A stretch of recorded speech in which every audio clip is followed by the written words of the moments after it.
এ পূর্ব ব্যবহার মহিলারা ইউনিয়নের ভাইরা যুবক ভাইরা পা দুইটা যদি আগাইয়া যাও আমি পায়ে হাত রেখে বলবো আর দাড়ির ভিতরে বেরেট লাগাইও না, নামাজ ছেড়ে দিও না, আর বেপরদায় চইলো না, কান্নাকাটি করো আর মালিকের কাছে মাফ চাও।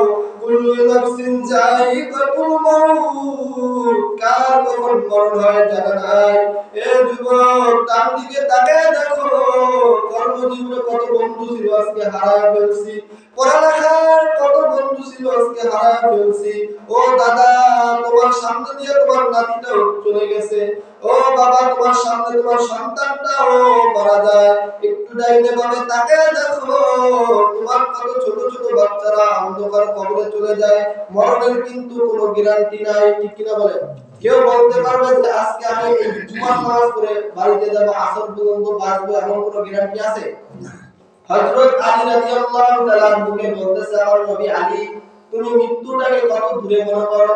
আলী রাদিয়াল্লাহু তাআলা বলতেছে আমি জোহরের নামাজ পড়েছি, আসর পর্যন্ত বাঁচবো কিনা এতটুকু আমি মৃত্যুকে দূরে মনে করি। আমার নবী রাহমাতুল লিল আলামিন বলতেছে আলী তুমি তো ভুল করছো রে আলী, মৃত্যুটা তো দূরে নয়, তুমি জোহরের নামাজের সালাম ফিরাইছো, বাম দিকে সালাম ফিরাইতে পারবে কিনা চিন্তার বিষয়, ঠিক কিনা বলে?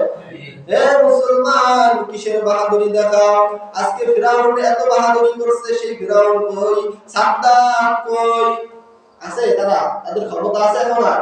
এই দুনিয়ায় এখন যারা বাহাদুরি করতেছে, টাকার পিছনে দৌড়াইতেছে, ইবাদত বন্দেগী থেকে দূরে সরে আছে, তাদের ক্ষমতাও এক সময় থাকবে না, ঠিক কিনা বলে?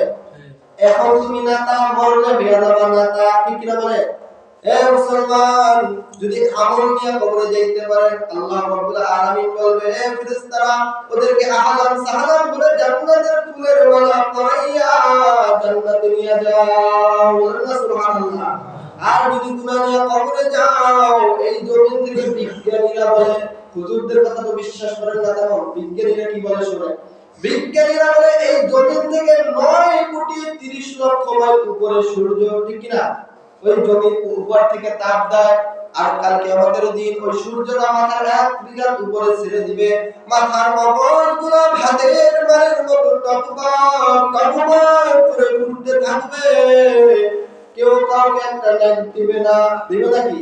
কেউ একটা নাক দিবে না, এই মাথার মগজগুলো ভাতের মারের মতো টকবক টকবক করে উঠতে থাকবে, এবং কি এমন জাহান্নামের আগুনে জ্বলানো হবে, কয়লা নামক জাহান্নাম। এই দুনিয়ার আগুন হাতে লাগলে হাত জ্বলে, পায়ে লাগলে পা জ্বলে, এই কয়লা নামক জাহান্নামের আগুন যেখানেই লাগানো হবে সেখানে লাগানোর সাথে সাথে কলিজা পর্যন্ত ঘুরাওয়া যাবে, চিল্লায় বলেন নাউজুবিল্লাহ। আপনি আমি কি ওই জাহান্নামের আগুন সহ্য করতে পারবো না? সেই জন্য সময় থাকতে তওবা করতে হবে, যত বড় গুনাহগার হন না কেন তওবাকারীকে আমার আল্লাহ ভালোবাসে।